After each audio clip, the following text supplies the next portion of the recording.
Hello there. Here you are on episode 58. What are we going to talk about?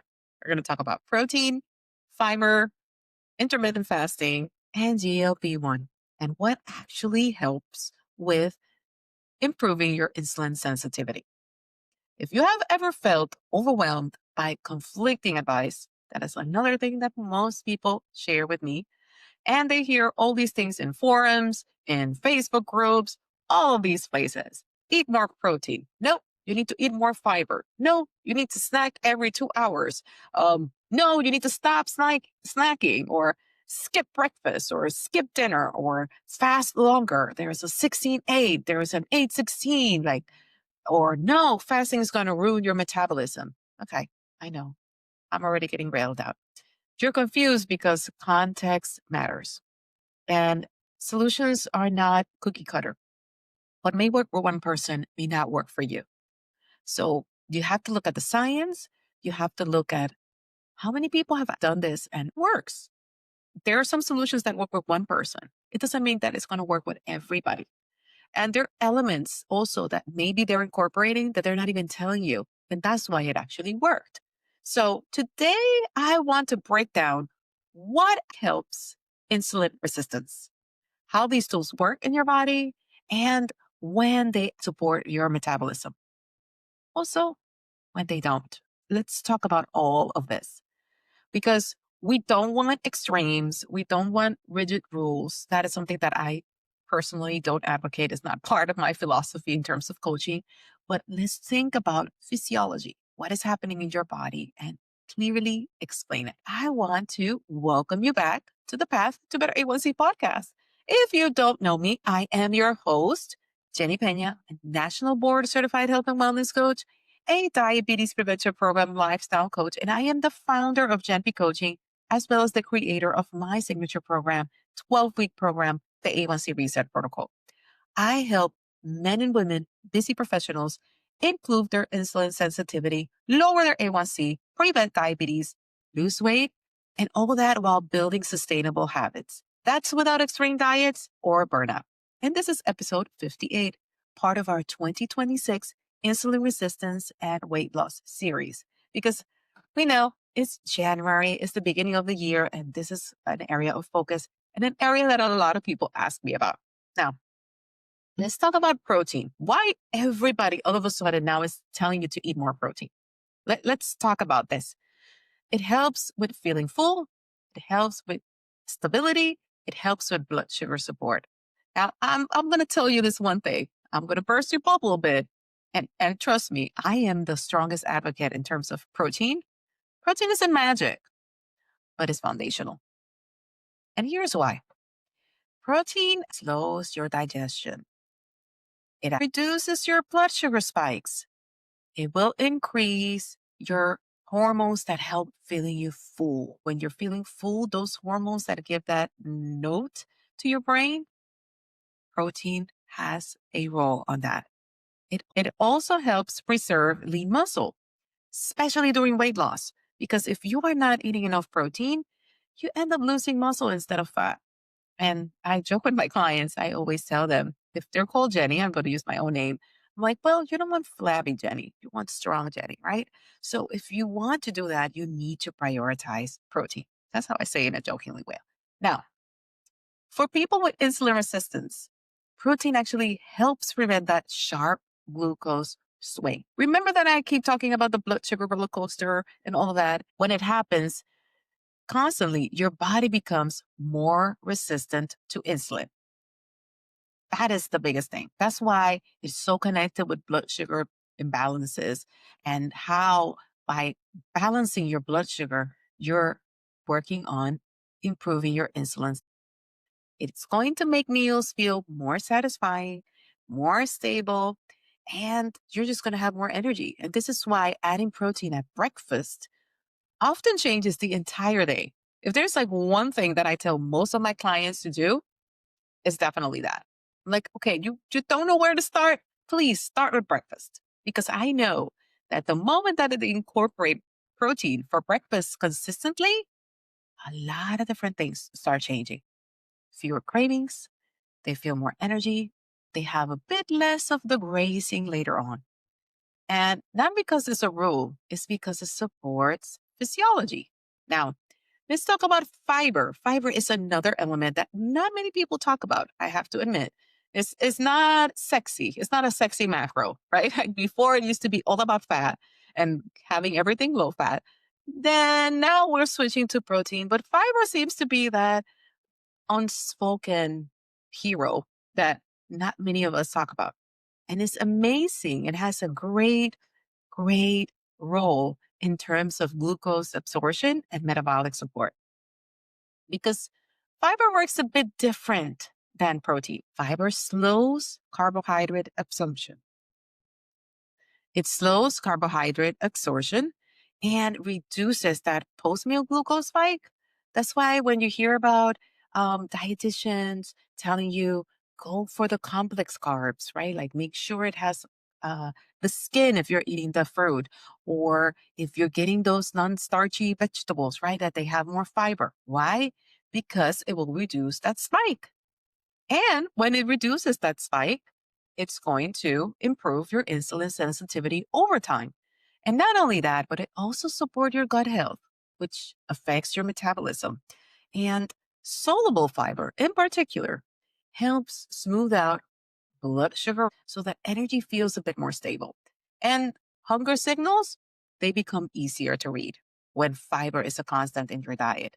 Now, please, I know all my keto dieters, fiber does not just cancel carbs. Okay. I know that there's this net carb thing going on and I'm going to deduct and this is what's happened. It's not like it completely just cancels carbs, but it changes how your body responds to them. And that's the major thing. It will change how your body responds to them. Now, let's talk about snacking because there's a lot of things going on with the snacks. Some people say it's horrible, some people say it's great. And yes, there are scenarios in which it helps, and there are other scenarios in which it actually hurts you. Now, snacking is necessarily not good or bad. It's more about two things: timing, right? Are you snacking every hour? Are you grazing every hour? That is definitely not good. It keeps your body pumping insulin. It's not going to help. What you want is well timed meals and also the composition of those meals, right? It's not just how often you eat, but what are you actually eating? How are you building your meals? Because snacking can actually help when meals are spaced far apart. If you're having breakfast and lunch really far apart, having a balanced snack may actually be good. Blood sugar dips mid afternoon, it may actually help. So if you're experiencing these energy crashes and you're getting moody and you're getting irritable, snacking may be a good thing. However, snacking can hurt if it is mostly refined carbs. So yes, that cookie, that muffin, that stale donut, it's probably not the best thing. And especially when it's driven by stress or habit rather than hunger. Because sometimes you go for these foods and it's not necessarily that you're hungry. It's that either you are having a stressful moment, you're looking for comfort, or you're just so used to having that 3 o'clock coffee and cookie that even if you don't need it, your body reminds you, your brain reminds you that, oh, wait a minute, it's 3 o'clock. It's time for a cookie. So, what you need to do is having the snacks that follow the same concept that I shared and that they're not somewhat replacing what a balanced meal should be. So, you should have your breakfast, your lunch, and your dinner, and they should be able to sustain you if they're timed right. Now, some blood sugar supporting snacks, again, they usually include the protein, the fiber, or both. And I want you to think about snacking as a tool, not a requirement. I want you to really assess, why do I need a snack? Is it that I didn't eat well? Did I skip a meal? Am I truly hungry? Am I just anxious? Is it because I always have this at this time? Think about that. Again, awareness. You're going to hear this a lot this month. Awareness, becoming aware why you really need this, because that empowers you, that gives you power over it. Cravings do not dominate you. Now you're controlling it.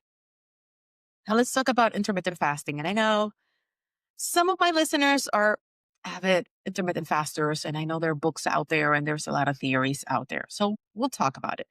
The whole concept of it is that it can improve insulin sensitivity because if you're having a long period of time without eating, there's no insulin being produced. It may help when meals are already balanced. It may help when sleep is adequate and when your stress levels are manageable. However, it can backfire when it actually increases cravings, when you're noticing that your energy and your mood is suffering, when it impacts your stress hormones. And one thing that I have seen, especially for people that are trying to lose weight, is that since they skipped breakfast, they feel that they can actually eat more. So they're catching up during that eating window. And guess what? Well, calories in, calories out is not the only factor. It is a factor. So if you overeat, you are going to either maintain or start gaining weight. So think about fasting as a tool, evaluate it. Again, it's not my favorite, especially for if you're a pre-diabetic or a diabetic, based on all the people that I have coached, based on the feedback, it works for a while. It doesn't seem to be something that people can sustain for the long run. Now, if your labs are okay, if your doctor thinks it's great, if whatever medication you're taking, it does not interact and you're feeling good and you think that you can actually embrace this eating window forever, right? Think about it the long run, then continue doing it, talk to your doctor about it. But think about that fasting is not a shortcut, it's a tool. For insulin resistance, the goal is not necessarily longer fast. It's more about metabolic flexibility. So what does that mean? It means that you want to have that great rhythm where you're not getting those spikes and your body's not constantly producing insulin so that you can lower the glucose levels in your bloodstream. That's pretty much it. So now that you know about all of this, let's talk about GLP-1s. GLP-1s, yes, it's a medication. It is all the rave. Everybody wants it. I see it. I have worked with many clients that are losing weight with GLP-1 medication. So I'm familiar with like the symptoms and the side effects and the protocol that you should follow because there is a protocol that you should follow in order for you to be successful. But it's not just a medication, it's actually a hormone. Your body already produces it. So if you didn't know that your body produces GLP-1, yes, it does. And that is the hormone that is responsible to slow digestion, to increase feeling of fullness, and to improve your insulin response. That's why these medications, while now they're talking about the weight loss, initially it was more for individuals with diabetes and prediabetes. But I want to talk about how you can actually incorporate certain things that will help you release GLP-1 naturally. And guess what it is? What could it be, Coach Jenny?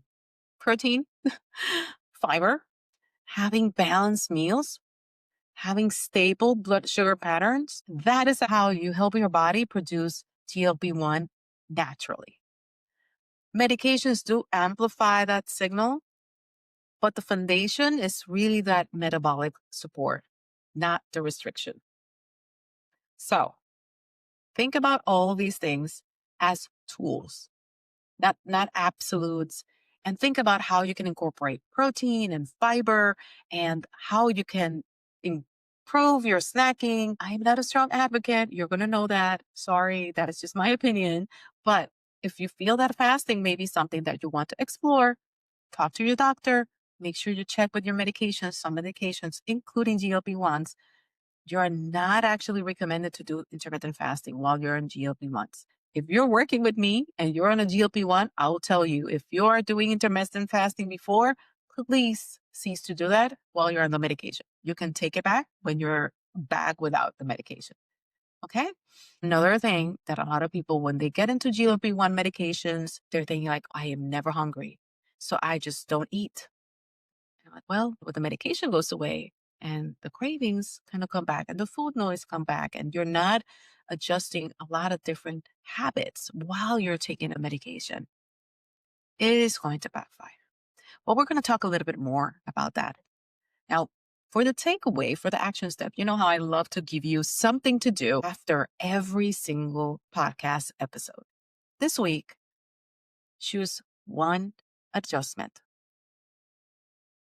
Maybe you already added protein to your breakfast. Maybe this week is going to be about fiber to at least one meal. Maybe it's going to be, again, look at your snacks and balance. Maybe eat more consistently instead of skipping. Remember that one change is enough. I always tell my clients, focus on one thing, build it, tweak it if it doesn't work, and then pack on different changes.